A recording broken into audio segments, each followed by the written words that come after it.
I've lived in the Everglades all my life, most of it just south of Little Shark River on the west side of Oyster Bay. My place is right on the edge of the water, and my nearest neighbor is over a mile away. That's how I like it, too. I ain't that fond of people as a rule. I've had me a little redbone hound named Skeeter for the last 5 years.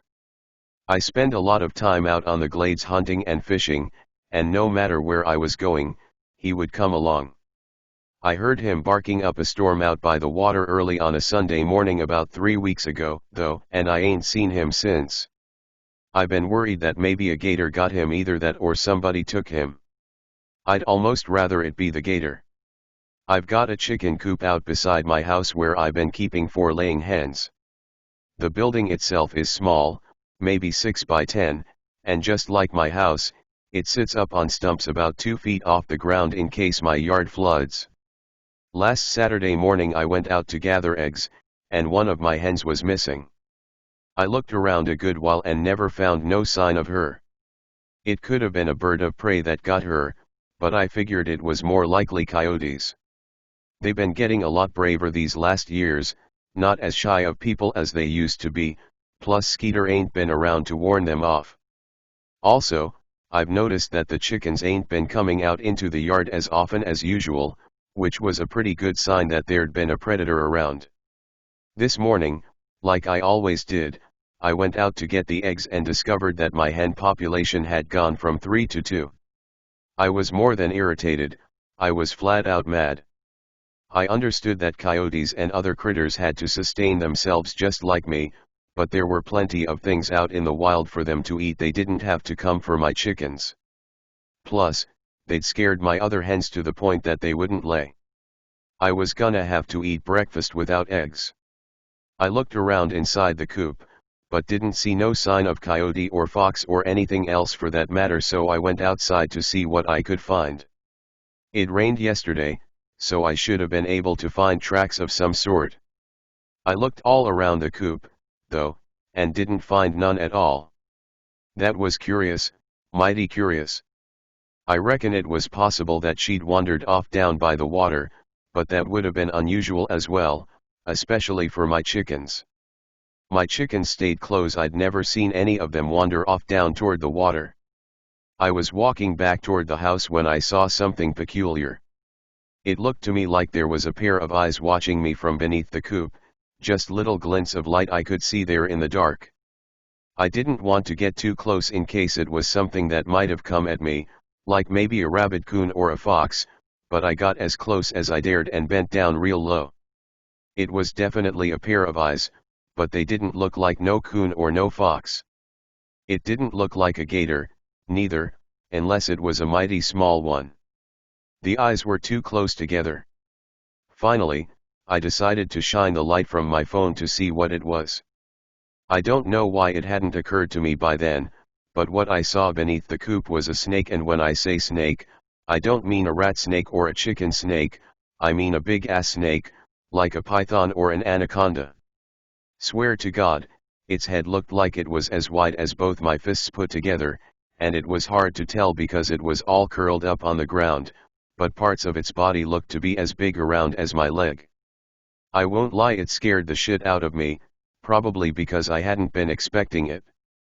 Wasn't all that long ago that there weren't any python or anaconda in the glades, but then ignorant city folks started getting them as pets.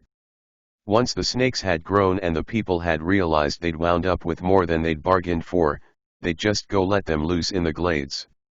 Given that the snakes didn't have any natural predators in these parts, they've apparently done pretty well for themselves. Personally, I don't have nothing against the big snakes as a rule. It weren't their fault that they got put here, and just like everything else, they were doing what they had to do to survive. This snake in particular, though, had most likely eaten 2 of my chickens. Come to think of it, as big as that snake was, it might have been what got Skeeter. That made us blood enemies, me and the snake, and I intended to set things right. I went up to the house and got my shotgun, and on the way back I was already thinking about the belt or the hatband or even the boots I might get made from its hide. Big as it was, I could probably pick and choose. I got back down to the coop and shined under it with the proper flashlight, and to my surprise and discomfort, the snake was gone. That was startling. I gave a quick look around to be sure I wasn't about to get attacked. There was no sign of the snake. I gave a quick look inside the coop. There sat my 2 chickens, looking at me like they wanted to ask a question but were too stupid to know what to ask, but they were alone. No sign of the snake inside. I went back out and started looking, making bigger and bigger half circles until I'd finally made it down to the water. I saw several places that looked like where maybe a snake had slithered through, but I couldn't be sure. I just hadn't been around enough of them to know for certain. Anyway, after about half an hour of looking, I decided that maybe I should put something up around the base of the coop to keep the snake from coming back and hiding there, where it could lie in wait for my hens. I took some chicken wire and nailed it all the way around the building, and then staked it into the ground till it was nice and snug. That snake would have to do some damage to itself to get past that wire, otherwise, it would have to wait out in the open, where it would have to deal with me. It was a hot and muggy day already, so I was muddy and dripping with sweat by the time I'd finished with the chicken wire, so I decided I'd take a shower before I had breakfast. No great loss, I didn't even have any eggs. So, I showered, which made me feel better all by itself. Once I got out, I caught my reflection in the mirror, so I stopped and gave myself a look. I could probably use a shave, but I hadn't given my straight razor a good stropping in a while, which meant it would yank my whiskers as much as it would cut them off, so I didn't bother.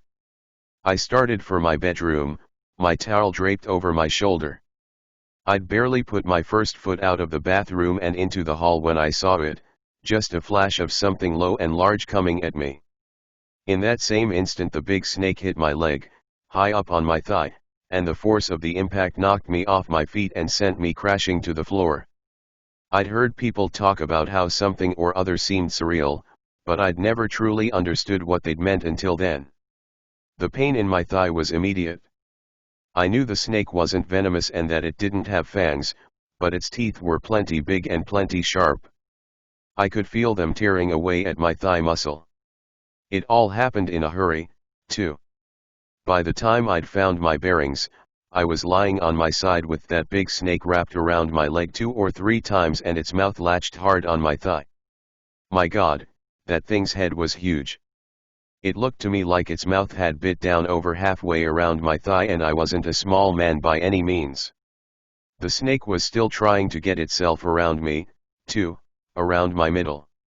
It had already trapped one of my arms against my side, but the other one was free. I started banging on the snake anywhere I could get at it, but it didn't seem to make any difference at all. It was solid, almost like a piece of wood covered in scaly skin, and my blows just glanced off of it without making a difference.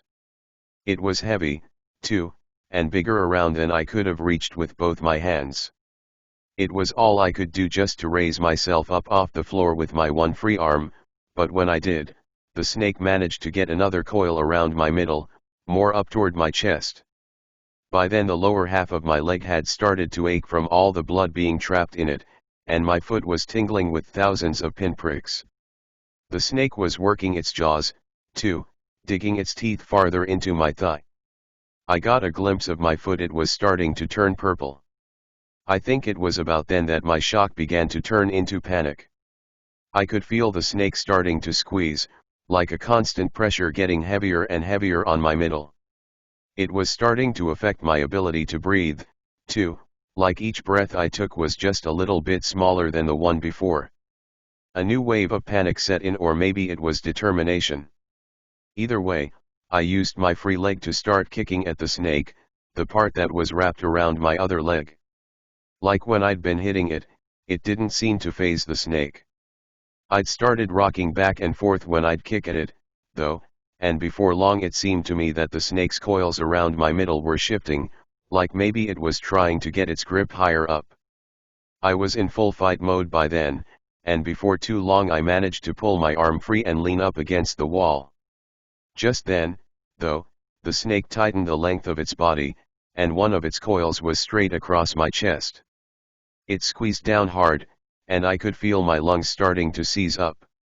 Like I said before, I'd lived in the glades all my life, and I'd been out in the wilderness since I was a little boy.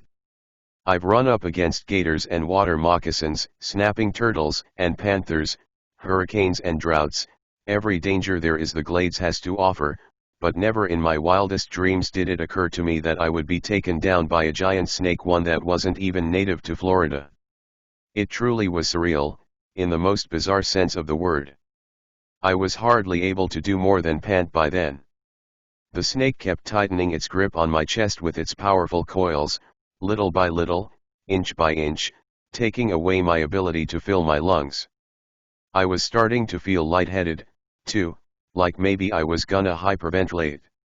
I'll admit it, I was terrified. It was like I was staring the end right in the face, and there wasn't nothing I could do about it. The thing was, I wasn't ready to die. No matter what the cause, I didn't feel that my time on Earth was supposed to end just yet. I was in a bad fix, but I wasn't done, not while I still had any breath at all in my body. That's when I remembered my straight razor. It was sitting on the sink. After working at it, I managed to turn my body enough for my free foot to push against the wall, moving me in the direction of the bathroom door. But not only had the snake incapacitated one of my legs and hampered my ability to breathe, it was also heavier than hell. Trying to move with it all wrapped around me was like trying to shove a bathtub full of water. I wouldn't relent, though. I finally managed to grab hold of the door jamb with both hands, and then I could both pull with my arms and push with my leg. I got myself about halfway through the bathroom door, and then I rolled over onto my back right next to the legs that held up the sink. My muscles were running out of air by then, though, and it felt like I was losing my strength. I tried to roll to my side, but I wasn't able. The snake seemed to have readjusted itself around my chest in a way that gave it more leverage, and was squeezing me harder than ever. For a second, I thought I was about to pass out, but I fought it as hard as I could, fought to take in as much air as was possible, and finally managed to push myself to my side. I took hold of one of the sink's legs and started pulling. I pulled as hard as I could, with every ounce of strength I had left in me, until my hands reached the top of the sink. I held myself up with one hand, and frantically searched around the surface with the other. Just when though my arms were about to give way, I felt the razor. I tried to grab it, but only managed to knock it to the floor as I lost my grip on the sink, and it bounced to the front of the commode. Not to be deterred, I managed to take in a few sips of air, and started rocking my body. I rocked until I finally toppled over, banging my head against the side of the tub in the process, but that had gotten me close enough. I took up the razor and started trying to cut the snake, first one place and then another, but was having little luck. I really had let that razor get dull. I focused the blade on one spot, right over my chest, and finally started making a little progress. The snake didn't relent, though. In fact, it seemed to intensify its grip. I felt something pop inside my chest, like a rib breaking, and pain immediately seared through me. I had no choice but to stop cutting. I fell over against the wall, feeling like I was about to black out, and through the tunnel of what was left of my vision I saw the snake's head, still latched onto my thigh. Probably as a reflex more than anything else, I reached the razor at the snake's head and started slashing, hard as I could, over and over. The next thing I remember was seeing my bloody thigh, blood flowing from the wounds.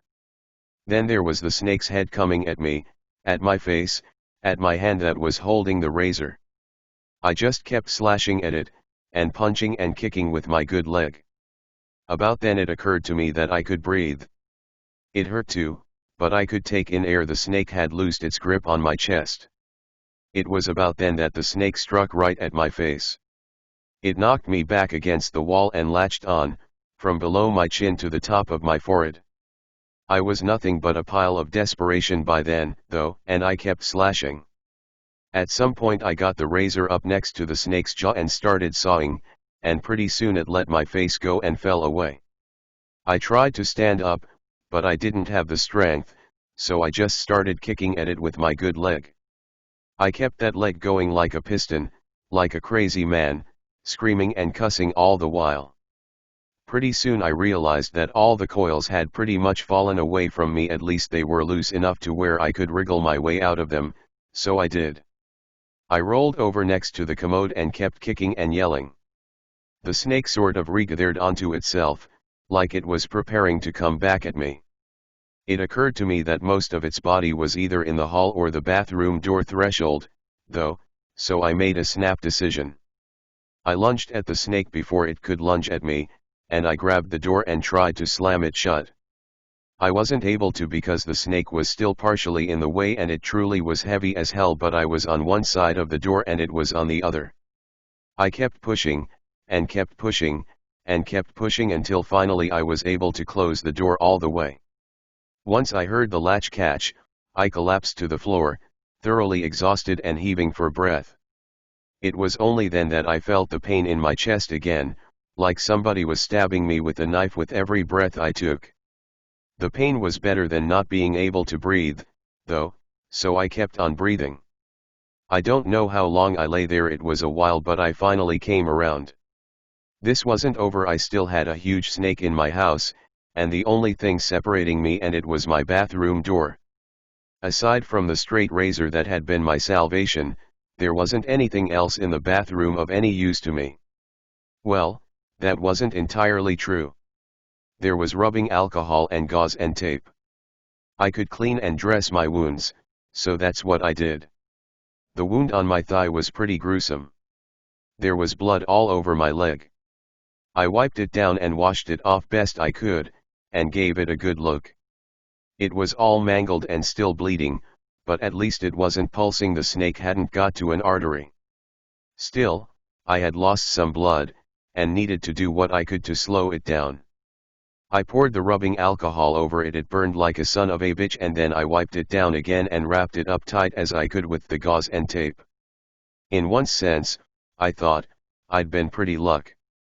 Had that snake took hold of me about 2 inches higher than it had, it could have done some real damage. My hands were all cut up as well. Some were probably from the snake's teeth and some from the razor, but none of them appeared to be too bad.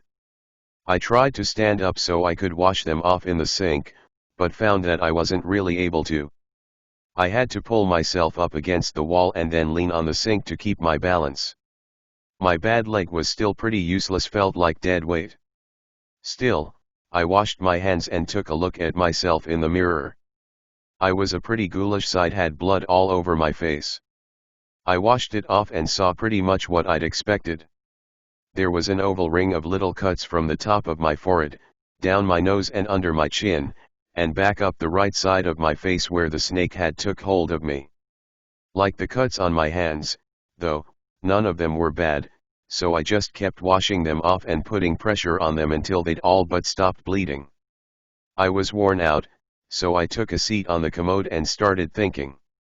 Above everything else, I was elated to be alive, but I knew I still had some hurdles to clear. I thought about trying to get out the bathroom window, but it was little and way up high. I didn't think I'd be able to get myself out of it in my present condition, and even if I did, what would I do next? Like I said, my nearest neighbor was over a mile away, no way I was walking that far.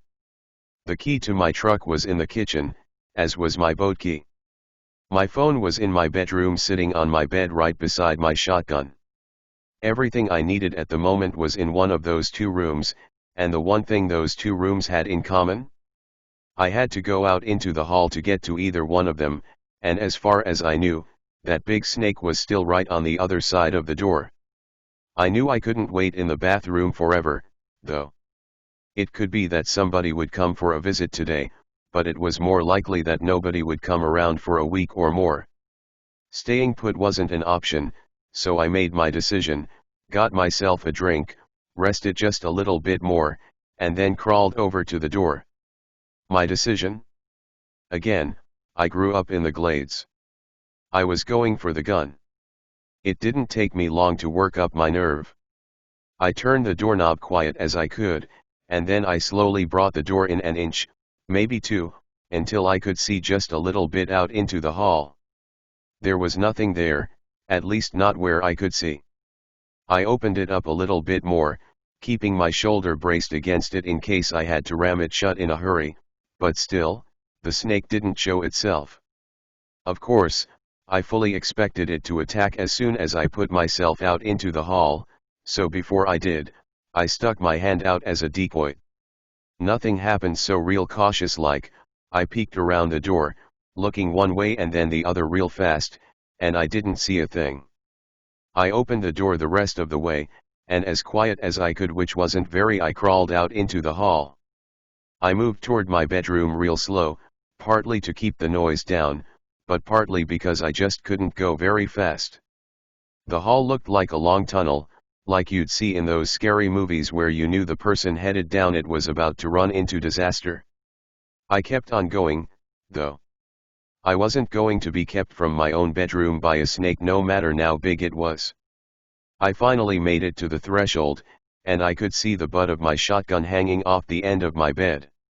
Nothing to do but keep going, so I did. By the time I saw it, though, it was too late. It had been coiled up across a pile of dirty clothes in the corner, and just like it done before, it sprung out at me like a flash of lightning. It seemed like before I'd even been able to move a muscle, it latched itself to my shoulder and knocked me onto my side. This time, though, instead of laying still while the big snake had coiled itself up around me, I got to moving. The first thing I did was push back as hard as I could, then I rolled forward, and when I felt it coming up under me, I rolled toward it, sort of bringing it back against itself. It didn't let go, but it hadn't been able to wrap me up yet, neither. I tried to stand so I could get to the bed, but I wasn't able. My bad leg went out from under me, and I crashed back down to the floor. That's when it got me. Before I knew it, it had two huge coils around my chest and had started to squeezing. My adrenaline was fueling me, but I knew I simply didn't have the strength I'd had the first time around. I could feel the snake's grip getting tighter and tighter, and I knew I wouldn't be able to fight for long. As fate would have it, though, we'd fallen to the floor right at the foot of my bed. There sat the butt of my shotgun, right over me, just waiting to be taken hold of. I still had my one good arm, so I reached up and grabbed it, and then I gave it a good pump. The snake's head was too close for me to put the muzzle on it, but it was a big snake, there were lots of targets. I wedged the barrel underneath it and forced the muzzle against its neck as close to the head as I could get it, and then I pulled the trigger. I don't think I'd ever heard a shotgun discharged inside a house before, but the blast was deafening. My ears started ringing, and I could smell the gunpowder right away. I could smell the blood, too, and I could see where it splattered all over the wall. The snake's neck was so thick, though, that the blast hadn't blown it clean into. I gave the gun another pump, and then I gave the snake another blast. That time, the snake's body fell away, leaving its head hanging from my shoulder by its teeth. I took hold of the snake's head and pulled it off me, and then I flung it across the room. The snake's massive body was still moving in spasms, but nothing that felt like it had intent. I sloughed off the coils from my chest, and then I sat on the edge of my bed and just stared at the snake there on the floor. It must have been 16, maybe 18 feet long. How in the hell had it found its way up underneath my chicken coop, and how in the hell had it found its way into my house? I'd probably never know the answer to the first question, but I sure as hell was gonna figure out the answer to the second. If there was one of those monsters out there, there was bound to be another, and I had no intentions of going through what I'd just gone through again. I probably needed to go to the doctor so he could see about my leg and my ribs, but for the time being I wasn't about to go nowhere except to my kitchen, or more specifically, to my refrigerator. I grabbed me a cold beer and took it to my recliner even though it was before noon, and I took me a good, long drink.